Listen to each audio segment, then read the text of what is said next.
Good evening to each and every members and faculties of IADF team. My name is Sujay Rai Chaudhary and I am submitting my assignment on fundamentals of real estate, and I have chose the topic project management. So in this topic, first we have to know what is project.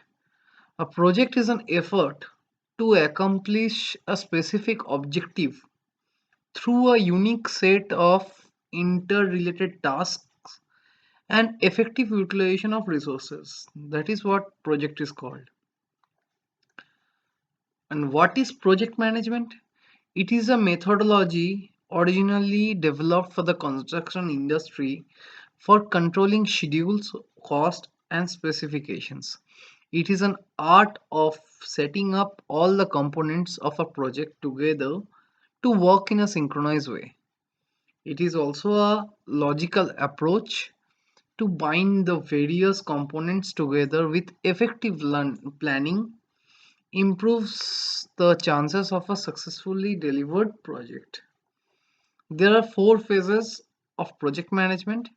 First phase, it involves the identification of a need or problem or an opportunity.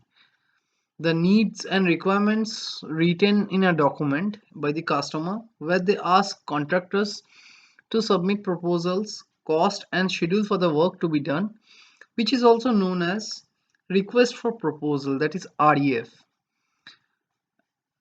I come to the second point, second phase, that is, it is the development of a proposed solution to the need or problem.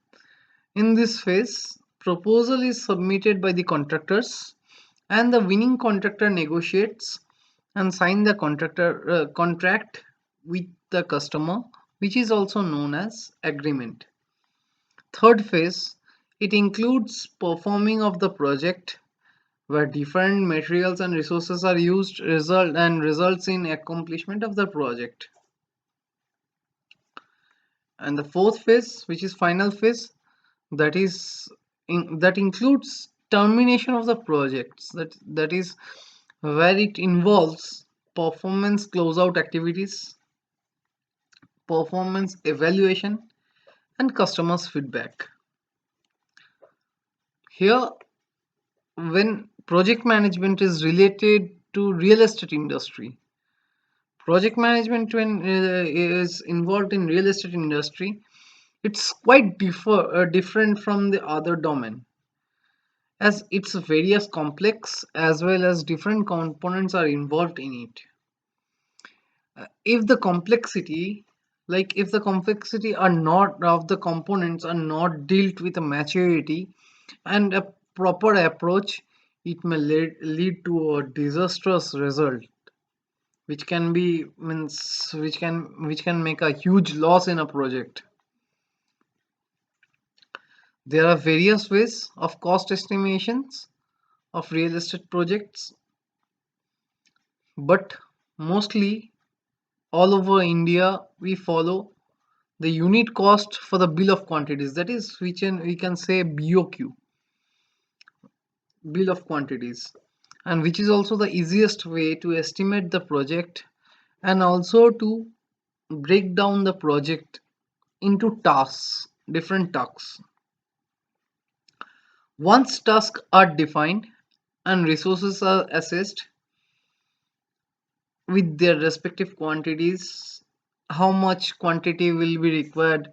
Like for an example, in a building, if it's a two-story building or three-story building, according to the area, according to the specification, how much concrete quantity will be required, how much reinforcement steel will be required.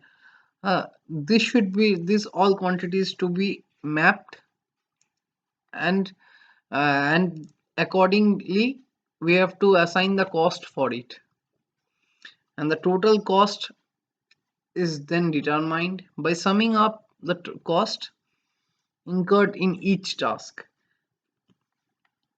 So there are various types of cost which are linked to resources, which can be termed as man, material, labor, and expenses.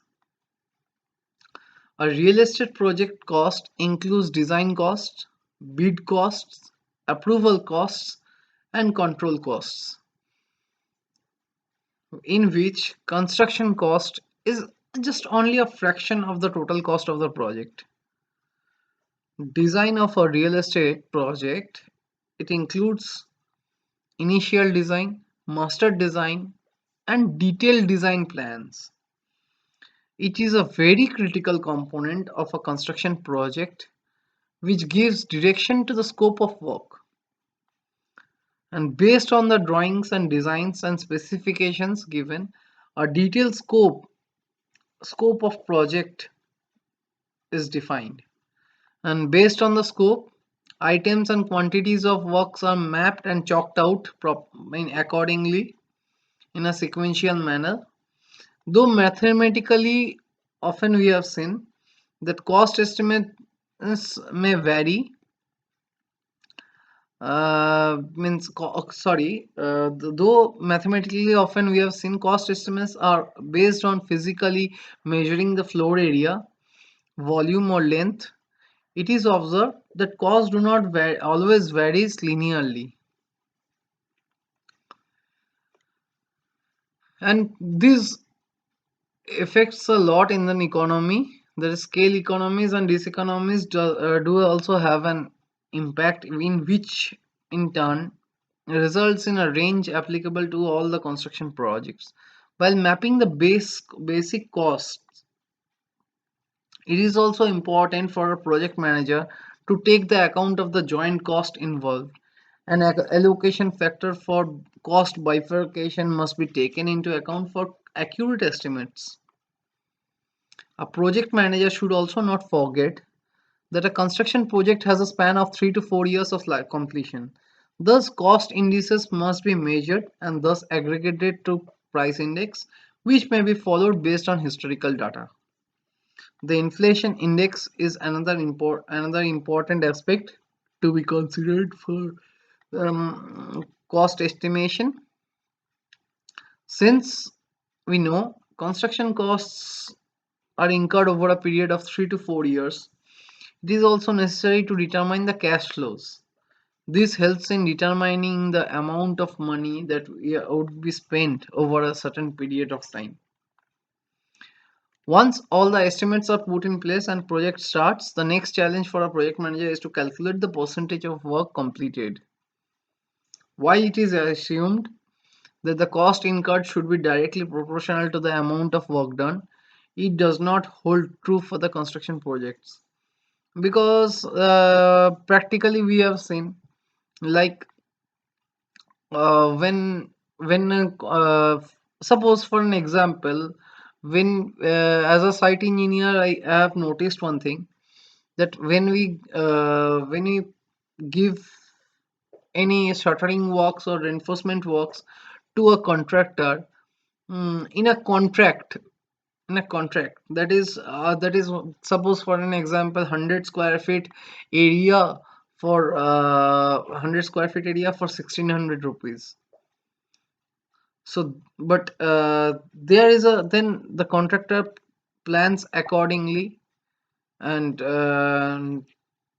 fixes the means uses their manpower accordingly with the work, and checks the profit amount for him. And also as when and the same work of 100 square feet, when we keep for daily work labor purpose, daily labor, using daily labor, that time we have noticed that daily labor used to work, they have a scheduled time period of 8 to 5, and in between also the and a fixed wage. Suppose if I consider 350 rupees for a carpenter and a helper 300 rupees for an example, they will in a whole day they will hardly walk around 30 square feet to max to max 30 square feet to 40 square feet. But in that cases, while we give it in a contract way, the contractor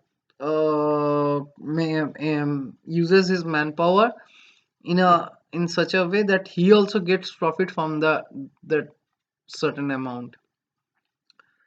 It was just an example.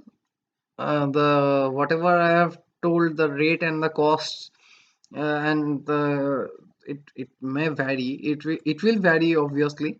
Just I told an example, and thus that the amount is not directly involved, though it is directly proportional, but this amount does not hold true, means that this is this sometimes becomes false statement. Sometimes become a false statement for construction projects.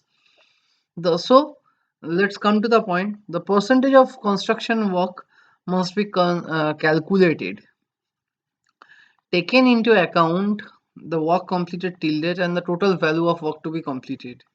This ratio of the value of work is represented by S curve. That is the percentage of construction. Percentage of construction. It can be calculated, taken into amount that work completed till date and along with the total value of work to be completed. So this is represented by a curve, that is ratio of this value of work is represented by a curve, that is S curve. This concept of calculating the value of work is termed as earned value management. It is a systematic process used to find variances in projects based on comparison of work performed and work planned. It takes into account the cost as well as the schedule, thus helping with the effective decision making for the project. This also helps the project manager to derive the performance indices for the cost and the schedule. This prevents scope creep and improves visibility by reducing risk and leading to accurate project forecasting. Thus, real estate projects are more likely to come in on time and on budget when effective project management techniques are followed. Strong project management methodologies give teams more flexibility, increasing the likelihood of success. This also improves the maturity level of the organizations in terms of project management and risk management methodologies. Various tools are available for the construction industry for project management, but they cannot replace a good project manager who has the expertise in the domain of project management for the real estate. So that's some of the basics of project management. Hereby I conclude my assignment. Thanks and regards, Shujoy Rai Chaudhary, signing off.